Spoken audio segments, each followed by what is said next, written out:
حضرت نوح اور اہل بیت کا وسیلہ۔ جب آثار قدیمہ تلاش کرنے والے روس کے ایک مشہور مقام وادی قاف میں زمین کھودنے اور آثار قدیمہ کی تلاش میں مشغول تھے تو انہوں نے زمین کی گہرائیوں میں چند بوسیدہ موٹے تختوں کے ٹکڑے دیکھے، جن کے بارے میں بعد میں علم ہوا کہ یہ کشتی نوح کے جدا شدہ ٹکڑے ہیں جو دریائی موجوں کے اثر کی وجہ سے زمین میں 5000 سال کا عرصہ گزرنے کے باوجود اسی طرح زمین کی گہرائیوں میں موجود اور باقی رہے۔ آثار قدیمہ کے محققین نے ان تختوں کو اپنے پاس محفوظ کر لیا اور مزید 2 سال زمین کھودنے اور غور و فکر میں صرف کیے، یہاں تک کہ انہوں نے اسی جگہ ایک اور تختی کو پایا جو کہ ایک لوح کی طرح تھی، جس پر چند سطریں انتہائی پرانی اور انجان تحریر میں ثبت تھیں۔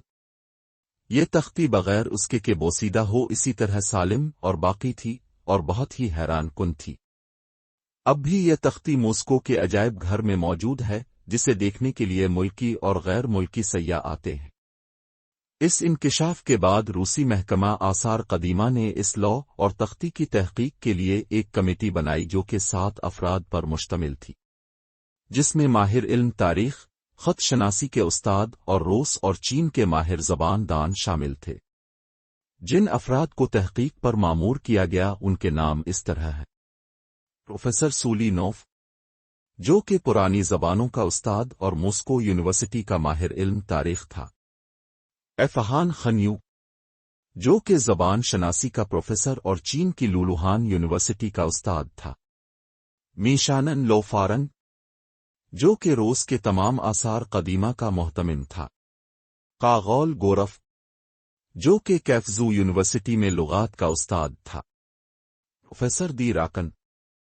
جو کہ علوم لینین اکیڈمی میں ماہر علوم تاریخ تھا، ایم احمد کولا، جو کہ روس کے ادارہ تحقیقات عمومی کا محتمم تھا، میچر کولتوف، جو کہ اسٹالین یونیورسٹی کا سربراہ تھا۔ اس کمیٹی نے 8 ماہ کی تحقیق اور مطالعے اور باقی خطوط و کلمات قدیم کے نمونوں کو دیکھنے کے بعد اپنی مندرجہ ذیل رپورٹ روس کے ماہرین آثار قدیمہ کے حوالے کی۔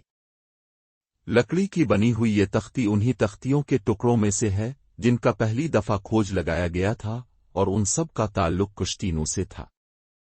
یہ تختی باقی تختوں کی طرح بوسیدہ نہیں ہوئی تھی اور اس قدر سالم تھی کہ اس پر نقش شدہ تحریر کو پڑھنا آسانی کے ساتھ ممکن تھا۔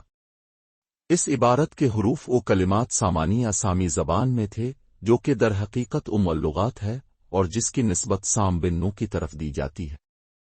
ان حروف و کلمات کے معنی کی تشریح اس طرح تھی: اے میرے پروردگار، اے میرے یارو مددگار، ان نفوس مقدسہ یعنی محمد، ایلیا، شبر اور فاطمہ کے وسیلے سے اپنی رحمت و کرامت سے ہماری مدد فرما جو کہ فضیلت اور عظمت کے مالک ہیں اور جن کی برکت سے یہ دنیا قائم ہے۔ ان بابرکت ناموں کے صدقے ہماری مدد فرما۔ صرف تیری ہی ذات ہے کہ جو میری راہ راست کی طرف رہنمائی فرما سکتی ہے۔ اس کے بعد ایک انگریز دانشور این ایف میکس جو کہ مانچسٹر یونیورسٹی میں پرانی زبانوں کا استاد تھا نے ان کلمات کے روسی زبان میں ترجمے کو انگریزی زبان کی طرف منتقل کیا۔ اسی طرح ان کو مندرجہ ذیل انگریزی اخبارات اور رسالوں میں بھی نشر کیا گیا۔ 7 روزہ اخبار، ویکلی مرر، لندن، شمارہ 28 دسمبر 1952۔ اخبار سٹار انگریزی، لندن، شمارہ جنوری 1954۔ روزنامہ سن لائٹ جو مانچسٹر سے نشر ہوتا تھا، شمارہ جنوری 1954۔ ویکلی مرر، 1 فروری 1954۔ روزنامہ الہدیٰ، قاہرہ، مصر، 30 مارچ 1953۔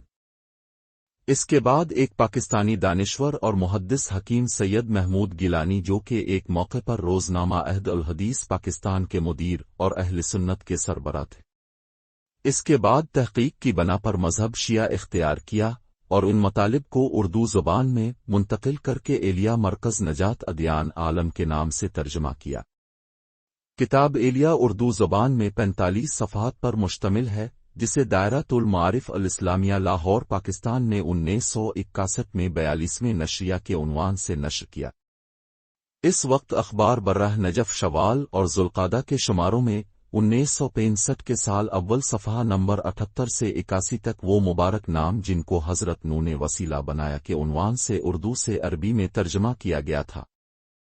ان تختوں اور لوح کا انکشاف ان دلائل میں سے ایک ہے جو کہ قرآن مجید اور احادیث دینی کی واقعیت اور اصلیت پر دلالت کرتی ہیں کہ جو کشتی نو کے قضیہ اور اس پر گزرنے والے واقعات کی تفصیل سے بیان کرتی ہیں۔ اسی طرح اسلامی اور غیر اسلامی مورخین نے بھی لکھا ہے۔ اہل بیت کے بارے میں شیعہ اعتقادات، رہبران شیعہ اور مؤلفین کی شخصی اغراض اور رجحانات کی بنا پر نہیں بلکہ علمی اور تاریخی حقائق پر مبنی ہے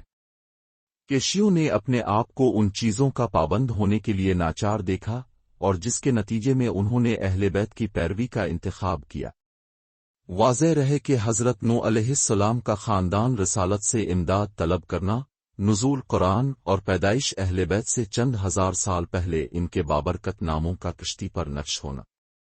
مسلمانوں کا مختلف فرقوں یعنی شیعہ اور سنی میں تقسیم ہونا، ان چیزوں کی خدا کی طرف سے الہام اور اشارہ غیبی کے بغیر کوئی چیز تفسیر نہیں کر سکتی۔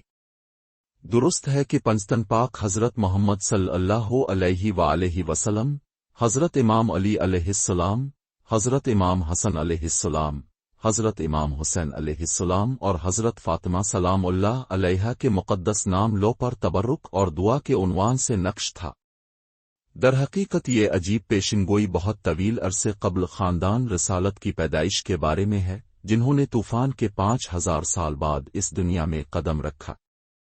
دلچسپ بات یہ ہے کہ اس قسم کا قدیمی کھوج ایک غیر اسلامی ملک اور غیر اسلامی افراد کی ایک جماعت کے ہاتھوں سے ظاہر ہوا،